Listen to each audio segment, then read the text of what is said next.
Jamie Tripp back in the house. Big Q from your man, Jamie Tripp. Looking at a taproom mix or even a homebrewer's recipe plans. What is the best way to make a well-rounded low ABV beer? And he's meaning 2.5 to 3.5% that provides a good style profile like a pale ale or ESB and still retains mouthfeel and doesn't taste like soap. Maybe my own bad experience with macro low ABV. Hope all that makes sense. So yeah, man, let's run some of these things out. So right when I first started making beer and first kind of started figuring out what I was doing, I was repping out all these small British beers, these milds, these bitters.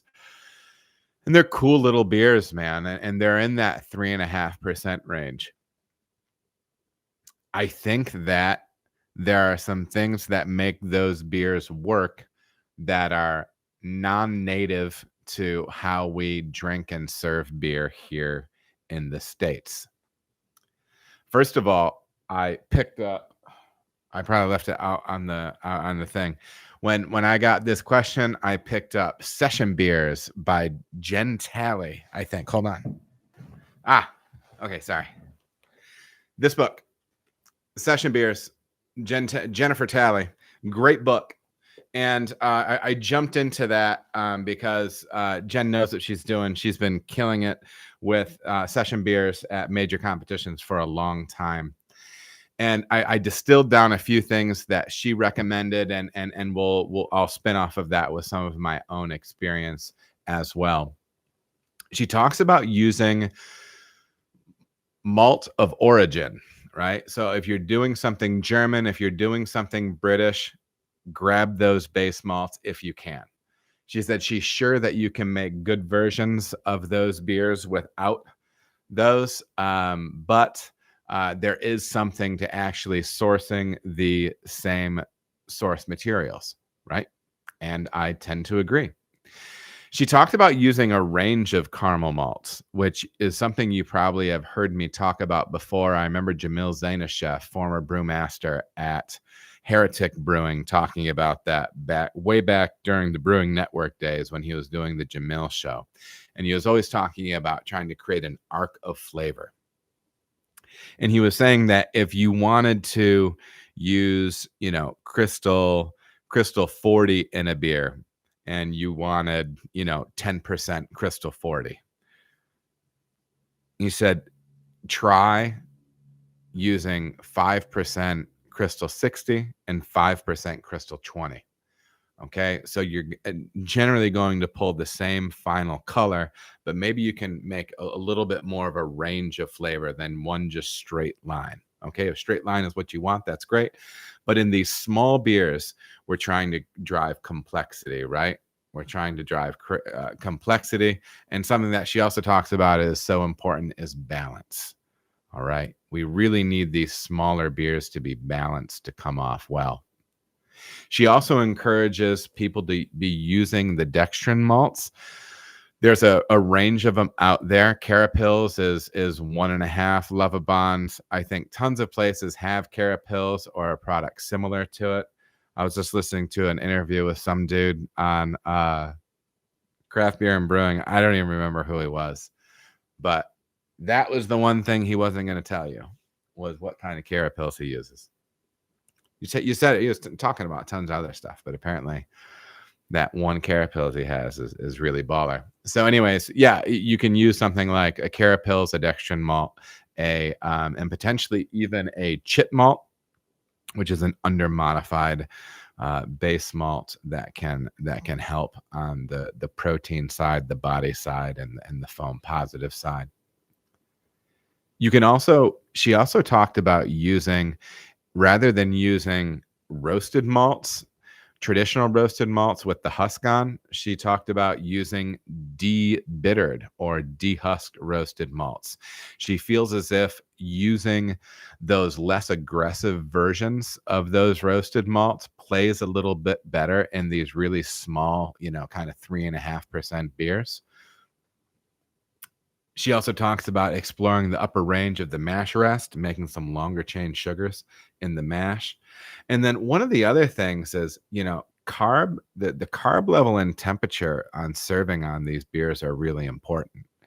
If you take the world's best English bitter, you know, some 3.5% thing, and you carb it up to, you know, 2.5, 3 volumes of CO2, and you serve it at 38 degrees, it's going to be thin and harsh and gross.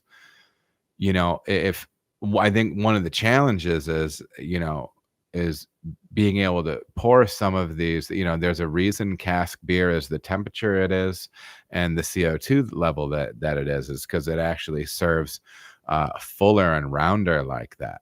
You know what I mean? So that's another big consideration, dropping some of that carbonic acid at the hands of higher CO2 levels. Keep your carb maybe between 2.2 on some of these beers, and maybe keep your serving temp a little bit higher.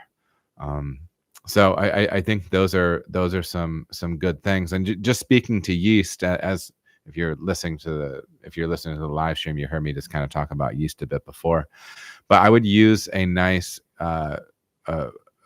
yeast that's kind of full of character, especially if you're doing like this British ESB thing.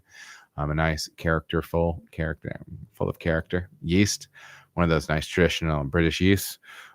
Give that a shot as well, and just be really tight on your process points. You know, you've heard me say it, and she mentions it in the book as well, where you have to watch your sparge pH. You know, you don't in these really small beers, you need to watch your pH levels in the mash and in the sparge. You can't be slamming all those tannins from a high pH sparge into, or an over sparged mash into your kettle for that. It's just not going to work. So, yeah, I do try to do homework, man. You guys keep me up on it. It's really good. This channel is actually very, very good for me from an academic standpoint. Yeah, worthwhile. And Jamie, I would go back and dig around. I'm not sure how easy it is to find, but go back to, what did they call it? Brewing with Style, Jamil show on Brewing Network, and go back and listen to Jamil talking about making ordinary bitter. I think it might be the first podcast that they did on that. And it might not be the best one from a personality and liveliness standpoint, but the content's absolutely baller. It's really, really great. So yeah, definitely check that out. What else? Some hearts just moved. I don't know what that means. But yeah, again, listen, I'm turning 46 coming up here, ladies and gentlemen.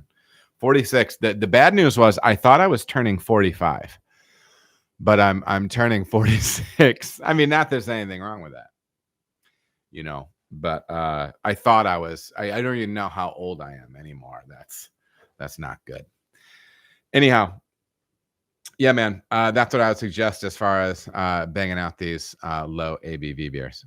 So appreciate the question, brother. All right, everybody, thank you so much for watching. If you feel as if you got any value out of the video, please like and subscribe. There are also other videos that you can watch. They're gonna maybe be over here or over here. Appreciate you watching.